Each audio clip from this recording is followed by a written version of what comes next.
We all know it's a big day in the United States. It's a big day for the world, really, the free world, certainly, and the not so free world, because I think they're aware that there's a new sheriff in town, or will be very shortly. And Miles Kristen joining us from the Madison, Wisconsin area, which is a pretty Democrat strong area. It's a blue area of the country. I'm calling it cry over country because there will be some tears shed, but maybe not. Let's find out from Miles. Welcome to the show, my friend. Appreciate you joining us today. It is a day that twice now we can say nobody thought was possible. However, the day is only begun, and I would not be surprised if anything happens. I mean, we saw recently that yes, indeed, they were flying over DC looking for radioactive material. We've had the drones over the last several months. I wouldn't be surprised. I mean, nothing could surprise me. Basically, if a tsunami popped out of the ocean all of a sudden and washed away Washington, D.C., I would not be surprised by anything. Will Trump be inaugurated as the 47th president in a few hours?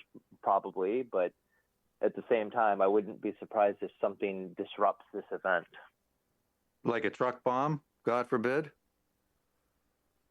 I mean, you look what happened on New Year's Eve, with two separate instances in two different parts of the country from two guys that happened to be from the same military base that both were, blah blah blah blah blah, rented cars from the same place. I mean, it's just insane. Yeah, I mean, obviously they want to stop him from doing what he's going to do, and forces are aligned against him, powerful forces. Many of them have run the country for decades, and they don't want the kind of changes that Trump is promising to bring in, like, declassifying documents that have been secret from the American people for many, many years, like decades. And I have lots of questions. On one side, we've got now Biden just pardoned Anthony Fauci. Yeah. And then on the other side, Trump recently sat down and had a 3-hour dinner with Bill Gates. I mean, I've policy-wise, I have some disagreements with Trump. I also have serious questions as to why he picked certain people for this cabinet. But it's like, had the Democrats maybe just listened to moderate voices at one point in the last decade, there wouldn't be a Trump presidency if Democrats had listened to moderate people, old school liberals. If the Democrats did anything differently, but the Democrats have always doubled down on the worst policies. You can even see right now they're actually still working towards the issues that cost them the election, and they're actually talking about putting somebody to be their national chair who's even less qualified than the last guy. And what I also think is really interesting is 8 years ago today, or essentially today, we had a protest in Washington, D.C. there must have been hundreds of thousands of people there in D.C. And then in Wisconsin, you had 100,000 people marching for that women's march. And then this last weekend, it was the People's March, and there was maybe a couple hundred people in Madison, Wisconsin. And what were they advocating for? But the policies that cost them the election. Yeah, it's interesting because, you mentioned the Fauci thing. I mean, people are going to wonder, well, what is he being pardoned for exactly? Was it for perjury, for instance, for lying about gain of function and the experiments that were done not only at the Wuhan lab but at the University, I believe it's North Carolina? I mean, it's going to raise some issues in the minds of those who took the shots, who believed everything that Fauci said. Put your mask on, social distance, all this stuff. And I think they're going to be wondering, why did Biden rather pardon Fauci? What exactly did he do that warrants being pardoned ahead of time? And I think we're going to find out, assuming you're that, nothing bad happens and Trump is in fact sworn in as the 47th president, and he starts all this stuff because there's going to be like 200 executive orders uh, placed in the first day, I believe. And I think a lot of the stuff that they've been lied to about over the last 4 years and beyond is going to start coming out, including now the state of Biden's his mental state, his mental condition now. Oh, he's all coming out. strong. He's competent. Yeah. He's the Joe Biden we've always needed. Yeah. That's the thing about all of this. That's the thing about all of this in the end, that there are like pragmatic, reasonable, liberal people in this country who have been proven right again and again and again.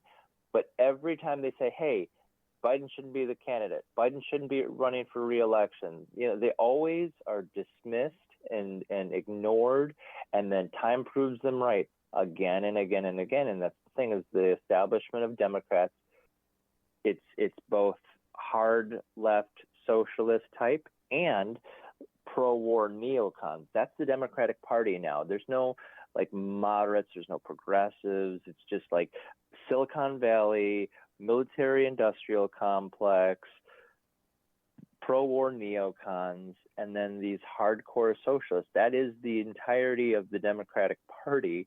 And I was watching some documentary footage of mine from 2005 last night, and I was watching this footage of like a People's Legislature convention, and they were talking about libertarians and Greens and progressives working together, and nobody was advocating for socialist whatever. They were just talking about clean, open, transparent government, people having real representation. That was the agenda of people getting together in 2005, and it was like how we went from like actual coalitions of people of various different backgrounds and different mindsets to this like cog in the machine, one like mindset. It's just, it's sad. And I have my disagreements with Trump on policy and cabinet picks and whatever, but I really despise the Democratic Party for what they've become, because they are responsible for everything that's happening. It's interesting. Yeah, General Mark Milley was among those who was pardoned. Yeah. Now, to my knowledge, Mayorkas was not. So if he hasn't been, I have not heard. This is the architect. This is the border czar. Maybe he's going to be the fall guy for the disaster that was the border. That's been migration, this invasion of millions of people over the last 4 years. Go ahead. Somehow criminal incompetence is not a crime when it comes to government. But how do you know? It could be not just incompetence, but a malicious attempt to essentially bring in tens of millions of people into the country in order to change the country permanently. And what have we seen? An explosion in crime. We've seen a housing crisis. Certainly that's happened in our country as well, in Canada as well as the United States. These tent cities, an explosion in inflation. The government is. Go ahead. Biden deported more Americans than Biden deported more people than any president since, I want to say, 2014. So he actually was the number one, deported more people than Trump. And the left doesn't seem to get that or understand that. And they've kind of silent on, his deportation. They're pretty silent on his deportations. They're more upset with Trump's deportations. And now that they're talking about an immigration customs, Homeland Security center in Milwaukee potentially being built, people are now all concerned about that. And I remember back during the Bush and Obama administration, I was researching about how Halliburton subsidiary Kellogg Brown and Root was given $268 million to build FEMA detention centers. I started asking politicians about it, and I had my congressman and my senator say contradictory points about these camps existing or not existing. And then I tried to bring up these FEMA camps. People thought it was crazy nonsense. And then once Trump became president, turns out, oh yes, actually there are detention centers that do exist. And then, Biden becomes president. It's like they don't exist anymore. And now that Trump is president again, people on the left care about deportations again. It's just so hypocritical. And some people who are criminals should be deported. That isn't a controversial statement. And there are people who come here to work and they're not breaking the law, and they should be given visas and the ability to come here and work. And it's just like immigration is a complex subject. And for so many people, especially on the left, they can't engage in a serious debate. It's no human is illegal, 3-syllable chant. Can I fit it can I fit it on my placard? If I can't fit it on my placard, it's too complex, With the time I got left, speaking of Halliburton, of course, Liz Cheney got, I guess, a blanket pardon for being part of the J6 committee and hiding evidence that would have exonerated some of those people. But the forever wars, and I know this is an issue that you've been paying a lot of attention to over the years. Is that going to stop under Trump? He didn't start any new wars during his first term.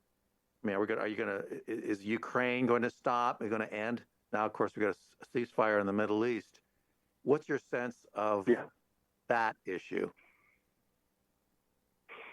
I think if we stop funding Ukraine, I think that Ukraine and Russia will have to work out a peace deal. I think that's very likely. Then again, I mean, wars could continue, but I do think less war. At the same time, I have to have concern about what Trump said about Panama, Greenland, and so forth. I don't think Russia would appreciate us taking over a huge piece of land right next to Russia.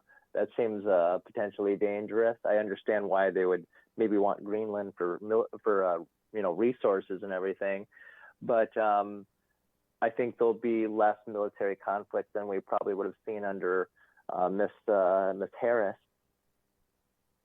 Yeah, well, they did sell Alaska to the United States, and of course they've got Canada, which is part of NORAD and NATO, and we're in the Arctic. So I think Trump wants to turn America into a real Arctic power. That's why he's pushing for some kind of alliance with Greenland. It's a strategic part of the world. China knows it. Certainly Russia knows it. And so we'll just have to see what happens.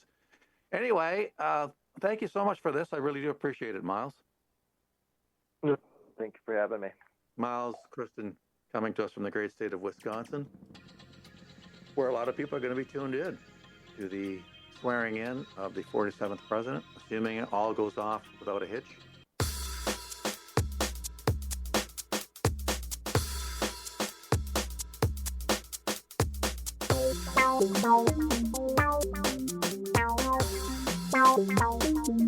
You were listening to the Mark Petroni